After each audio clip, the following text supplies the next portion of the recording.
Well, hello and welcome back. Thanks for coming back. Where are we? That's what you're wondering. Well, we've just entered the outer extremities of Kathikas village. We're on the outskirts of it and we're heading off on our trek down towards Paphos. So we're up in the hillside above Paphos and it's probably around 15 minutes or so to downtown Paphos. You're going to get some spectacular views and, well, a bit of a gibber and a jabber along the way, that's for sure. Spectacular afternoon in downtown Paphos. As you can see, the sky's looking pretty blue. Let's just check what this chap's doing. Yep, he's decided to put his hazards on. That's the Farmhouse Restaurant, by the way. Very, very popular restaurant in Kathikos, to give it its next pronunciation, I think it is. I think Miss Oching Booth is stealing my English, even though she's not with us. And if you're wondering where she is, well, she's popped over to Tbilisi, Georgia, to go and see her mum over the Easter period. Her mum was feeling a bit down. If you follow the channel, you understand that unfortunately, Edward, her husband, Marika's dad, died on the day before New Year, so New Year's Eve. So not a very good start to the year. And her mum was knocked for 6, that's for sure, but she's a strong old girl and she's fighting back, that's for sure. But I decided to send Marika over for a couple of weeks just to give her a bit of a cheer up, shall we say. So she's waltzing on down in downtown Tbilisi with the family, and they're having the Easter celebrations and all those kind of things. And Hope is keeping well, and on top of all of that, one of these days we're going to meet another lady called Hope who lives in downtown Russia and a superstar amongst superstars. She's a prolific commenter, and one of her days she's going to come out to Paphos. So she says it's her dream to come to Paphos and her dream to meet Marika and me.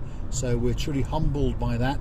And again, anybody who wants to meet us, drop it in the comments or hunt us down in the downtown Keda Paphos promenade, and we'll take great pleasure to sit and pass the time of day with you, that's for sure.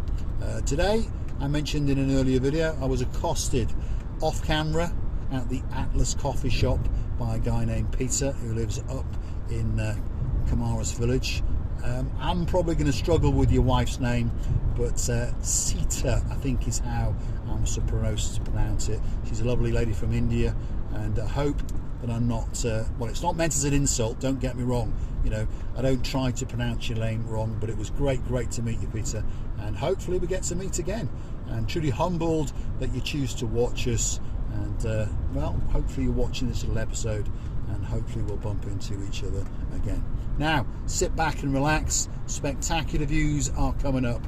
We're starting our descent either side of the road now.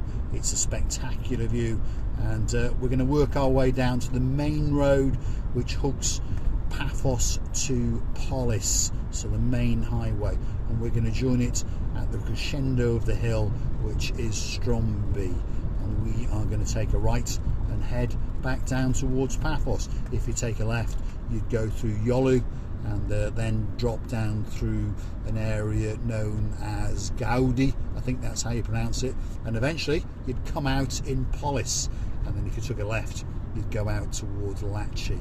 So that's the main highway. And there was a chappie the other day sent a private email curious about the road. It's not a bad road, but at night time it's not very well lit, and the street lighting is very poor indeed. So if you are driving on it and it's your first time, please take care and drive within the speed limits. And if you stick to 60 kilometers an hour, you won't go far wrong, that's for sure. The beautiful thing about the road is at night time, it's not a very busy road. So if you're traveling that road after 7:30 at night, it's pretty quiet. The locals and expats alike tend to stay in, shall we say. And you might see the odd flashing blue light on your travels, because a peculiarity to Cyprus, by the way, if you're curious, the police cars drive around with their lights flashing day or night. So that doesn't mean they want you to stop. If they want you to stop, they'll put the siren on, or they'll start flashing the lights at you. I did witness a lady the other day, and she hadn't got a clue what was going on with a police car behind her with the lights on blue. So if they want you to stop, they're either going to put the klaxon on, the sirens, or they're going to start flashing you.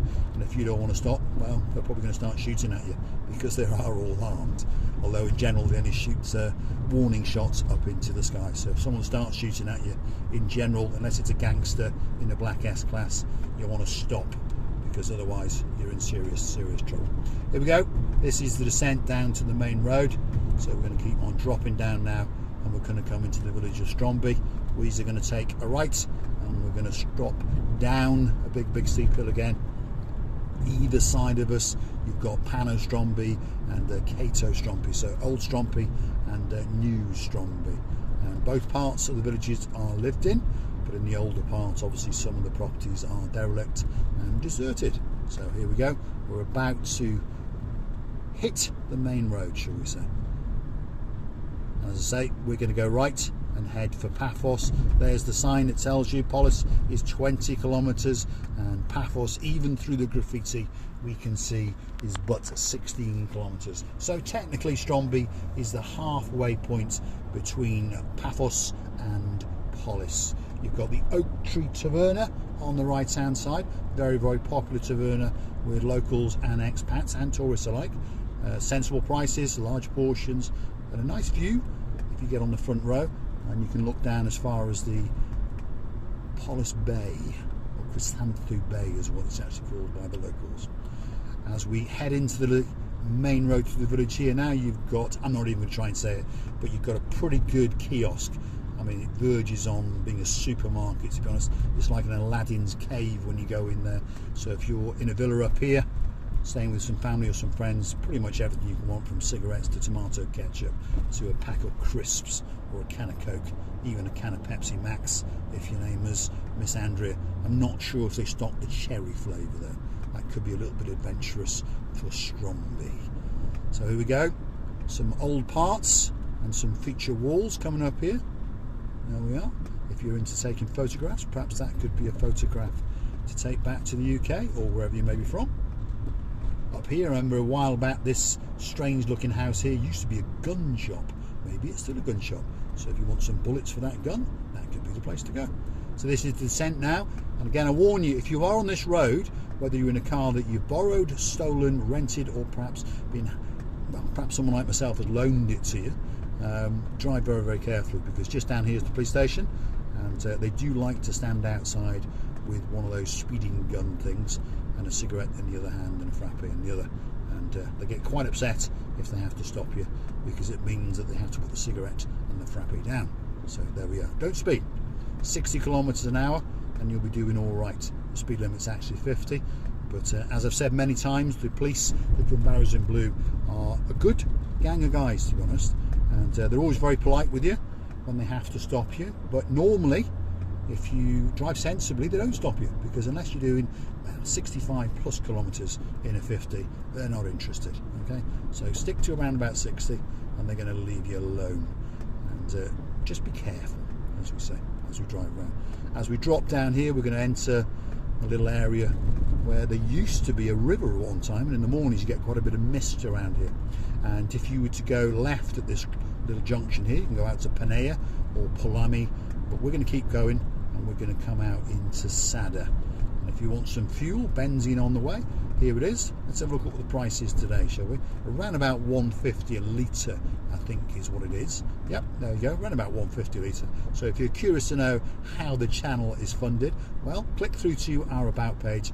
There's a little thing called Buy Me a Coffee, and that's how it works. You hit that once or twice, and we say thank you very much. We liquefy your cash into coffees in the morning, and then the majority of the time we pop it in the tank, and we continue to drive around and make these little videos for you. And if you want a special video with your name on it, somewhere special that you'd like us to go, perhaps you've got an old friend or an old neighbour, you want to sit down and have a cup of tea with him, but you can't, and you want to send me, guess what? Send me, and I'll do it for you with great pleasure. All I ask is that I want that Earl Grey stuff, because I'm not that posh. Nice cup of Tetley's or something like that will do nicely, or some Nescafe coffee. There we are. So as you can see, spectacular views. The sky is blue, that's for sure. I'm pretty sure when I last looked out the window, the sea was blue.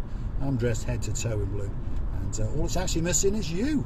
So get yourself on that big bird or a canoe and start paddling like crazy, because I promise you, Cyprus is quite simply waiting for you. Now we're going to send up a little bit now, because we're in the lowlands of Stroumbi, and we're heading up towards Tsada, which is one of the highest points in Paphos. It's in and around 2,000 meters above sea level, and believe it or not, in those winter months it can get that little bit chilly. So if you're living up there, you know what I'm on about. Get that log burner cooking, and get some acorns cooking as well. And now and again, of course, you get a bit of snow. Yes, a bit of the white stuff can come down for a couple of days, and now and again it can get a couple of centimeters deep. Yeah, you heard me correctly. Now and again. It didn't this year, but I think it was the year before. I remember about 5 or 6 years ago, they did have 3 or 4 inches of snow. So that's about 5 to 6 to 7 centimeters. Only lasts a short period, obviously. And as long as you've got a sensible car, or you can drive sensibly, you will be doing all right. Although you probably won't be getting back up the Tsada hill, because it's quite a steep hill indeed. There we go. We're in the shadows, and now we're coming back into the sun. And very, very slowly but surely, got my words confused, there we are. We're going to start the descent down to Paphos. So stick with us for a bit longer, and you are going to get a truly spectacular view as we get to see the metropolis known as Paphos, and of course out in the distance will be the blue Mediterranean Sea. Let's do a big shout out to some of the superstars.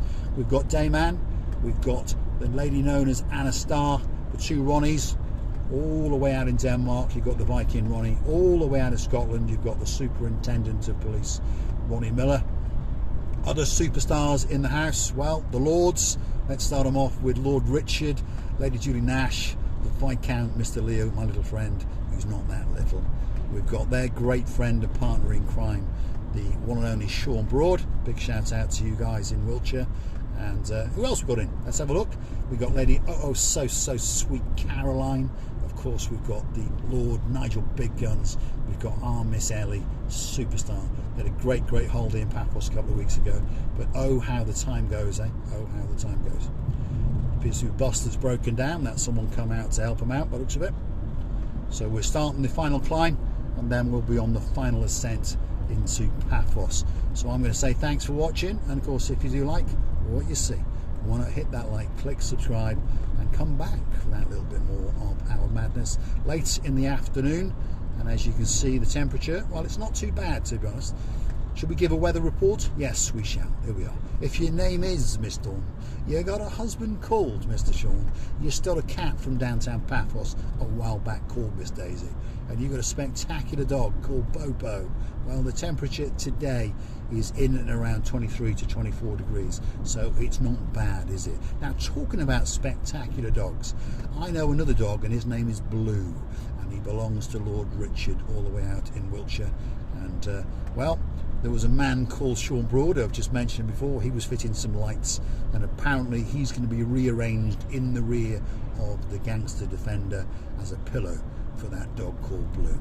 And talking about dogs, there's another dog called Barney, who, well, he's been tampered with, hasn't he, lady? Oh, so sweet. Hopefully he's feeling a bit better, and he's coming back to sorts. And again, the same applies to a little dog called Ollie, who happens to have an owner in Staffordshire called JJ Tonic, and her long-haired lover from Staffordshire called Mr. Andy, who's probably out wiggling his rear end in his BMW. So hopefully all these little doggies are recovering from being tampered with, and hopefully Bobo is not getting groomed too much by Mr. Sean. Right, there we go. That's it.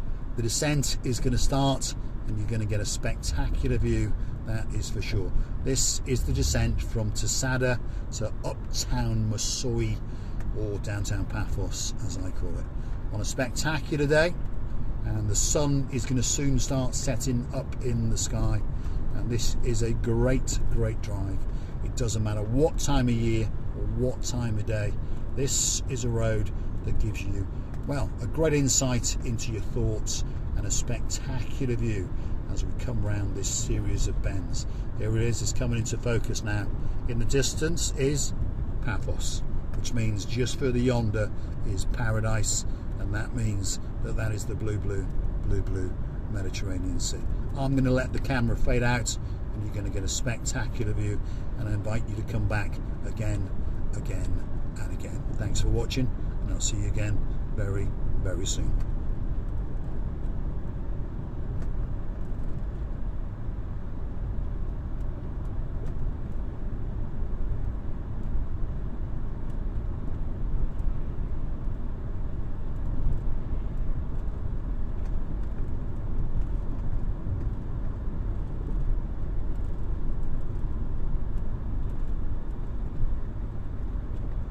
really is a spectacular drop down, isn't it? It really, really is.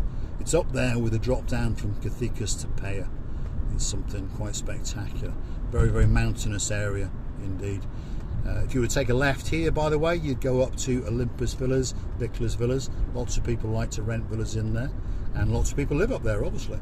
But if you're wondering where it is, there it is. And of course, you get a spectacular view down towards Paphos. But it's a bit far to walk, so if you are having a holiday up there, make sure you've got a hire car, or at least a push bike, shall we say. There we go. There it is again, the metropolis known as Paphos, on a truly, truly spectacular day. 3rd week of April, and it can only get better as time goes on. So don't forget to come back, and this is the final goodbye as we descend on the last stretch into uptown Paphos, or the area known as Masoi. So it's a great, great place to come. Whether you're coming for a fortnight or perhaps even the rest of your life. Thanks for watching, and we'll see you very soon.